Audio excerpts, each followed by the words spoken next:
ഹൃദയം പൊട്ടി മരിച്ച തിരുവനന്തപുരത്തെ മെഡിക്കൽ കോളേജിലെ വേണുവിന്റെ കുടുംബത്തോട് നീതി പുലർത്താൻ സാധിക്കാത്ത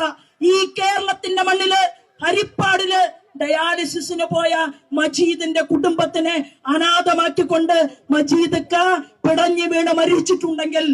അപ്പുറത്ത് രാമചന്ദ്രൻ പിടഞ്ഞു വീണ് മരിച്ചിട്ടുണ്ടെങ്കിൽ, നിങ്ങൾ കേരളത്തിലെ ആരോഗ്യ മേഖലയെ തകർത്തെറിഞ്ഞുകൊണ്ട് സാധാരണക്കാരന്റെ ജീവന വില കൽപ്പിക്കാതെ അമേരിക്കയിൽ പോയി സുഖവാസം നടത്തി നിങ്ങൾ നിങ്ങളുടെയും നിങ്ങളുടെ മന്ത്രി പുങ്കന്മാരുടെയും കൂടെ വിദേശ യാത്ര നടത്തുമ്പോ ഞങ്ങൾ പ്രാർത്ഥിക്കുകയാണ് ഉള്ളുരുക്കിക്കൊണ്ട്, ഇനി ഈ ജനാധിപത്യത്തിന്റെ ശ്രീകോവിലിൽ ഈ മാർക്സിസ്റ്റ് പാർട്ടിയുടെ നേതൃത്വത്തിലുള്ള ഒരു ഭരണകൂടത്തിന് വാതായനങ്ങൾ തുറന്നു കൊടുക്കരുത് എന്ന് ഞങ്ങൾ ഇവിടുത്തെ ജനാധിപത്യ വിശ്വാസികളുടെ മുന്നിൽ പ്രാർത്ഥിക്കുകയാണ്.